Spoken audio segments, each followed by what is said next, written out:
Salut les gamers. Dans l'épisode précédent, on avait parlé de la différence entre les jeux à l'américaine et les jeux à l'allemande. Il faut savoir que certains aiment parler d'une troisième école, les jeux à la française, ou francophones, qui regrouperaient des jeux qui se focalisent plutôt sur l'ambiance autour de la table. Il s'agirait donc le plus souvent soit de jeux de bluff, mais ça on en a déjà parlé dans la vidéo numéro 2, soit de party game, qui vont être le sujet de l'épisode d'aujourd'hui. Les party games, qu'on appelle aussi jeux d'ambiance, jeux fun ou jeux apéro, représentent pour beaucoup d'entre nous un premier pas vers le jeu de société moderne. Il faut dire que ces jeux ont l'avantage d'être très abordables, et on va pas balancer Puerto Rico dans la face d'un pauvre débutant. Tiens, tu m'apprends ça par cœur pour demain. Puisqu'à peu près tout le monde a donc déjà joué à un party game, on voit tous plus ou moins ce que c'est. Cependant, il est intéressant de remarquer que malgré cela, il est difficile de donner une définition précise de ce qu'est un party game. Mais vu que je suis courageux, je vais quand même m'attarder sur cette question, c'est quoi exactement un party game ? Commençons par observer les caractéristiques qui reviennent souvent dans ce genre de jeu. Il s'agit la plupart du temps de jeux dont les parties sont assez rapides, disons moins d'une heure, souvent repérables en magasin car vendus dans de petites boîtes. Je vous ai parlé de jeux à la française tout à l'heure. Il faut savoir que l'éditeur Cocktail Games, qui est français, se spécialise justement dans des party games. Mais oui, vous le connaissez, il s'agit de ces petites boîtes en métal que vous retrouverez dans vos boutiques de jeux ou parfois dans des grands commerces. On peut également citer Repoprod, qui ne font pas que dans le party game, mais possèdent une gamme connue de tous et qui sont quant à eux des Belges. Autre caractéristique des party games, le but est avant tout de passer un bon moment. Bon, s'amuser et passer un bon moment, c'est bien évidemment le but de n'importe quel jeu. Mais disons que les party games cherchent souvent à créer des situations volontairement amusantes et cocasses, plutôt que de proposer un duel d'esprit comme le proposerait un jeu entre guillemets normal. C'est pour cela qu'on parle souvent de jeux apéro, car l'ambiance est légère et il n'y a pas trop besoin de se concentrer. Et en plus, plus on est bourré, plus ça devient marrant. Les party games sont aussi faits pour être joués à beaucoup de joueurs. Alors quand je dis beaucoup, je pense que 6 ou 8 joueurs c'est déjà beaucoup pour un jeu de société. Mais il y a aussi pas mal de party games qui n'ont dans l'absolu pas de limite de joueurs. Même si à un moment ça devient juste débile de jouer à 50 autour d'une table. On notera également qu'ils peuvent aussi facilement se jouer en équipe, et que la mécanique de certains jeux se base justement sur le fait d'être en équipe avec un ou plusieurs joueurs. Et puisqu'ils sont destinés à être joués à beaucoup, ces jeux sont souvent très simples en termes de règles. Et c'est pour ça que ces jeux sont parfaits pour initier des débutants aux jeux de société ou pour jouer avec des joueurs occasionnels. Mais toutes ces caractéristiques ne sont pas inhérentes à tous les party games, et ne répondent pas vraiment à la question comment est-ce qu'on définit un party game. Alors bien évidemment il n'y a pas de réponse tout à fait exacte, mais je pense que ce qui fait qu'un jeu est un party game, c'est qu'il inclut un côté humain dans sa mécanique de jeu. J'entends par là qu'il ne s'agit pas juste d'une combinaison de choix et de hasard, mais plutôt de rapidité, de mémoire, de dessin, de culture générale, etc.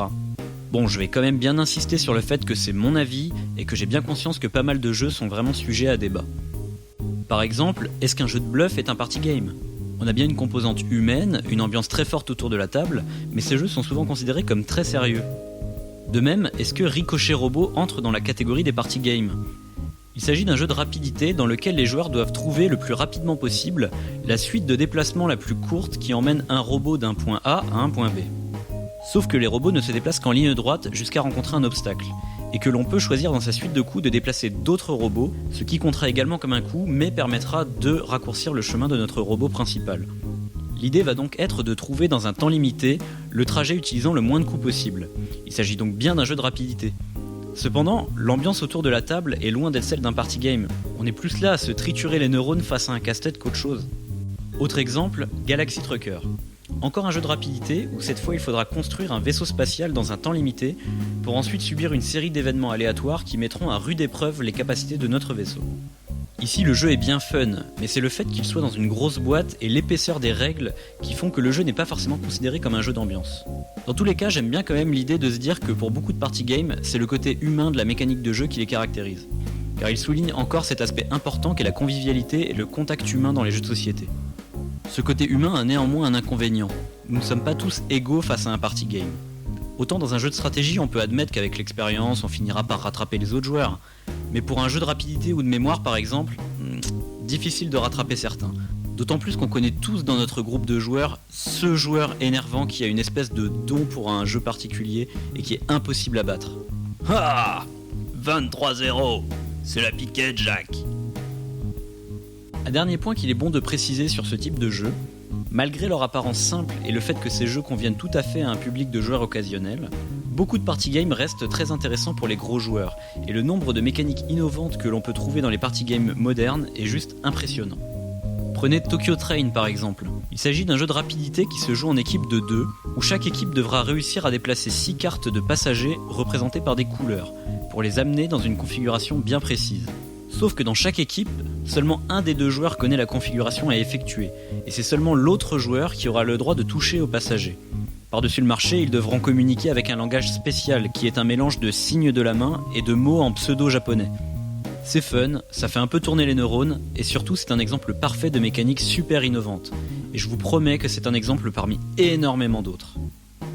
Voilà, c'est la fin de cette vidéo, j'espère qu'elle vous aura plu. Je vous invite fortement à venir débattre dans les commentaires de ce qu'est un party game ou non pour vous, ça peut être super intéressant.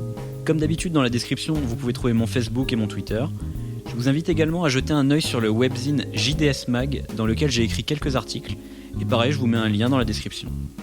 Ciao les gamers!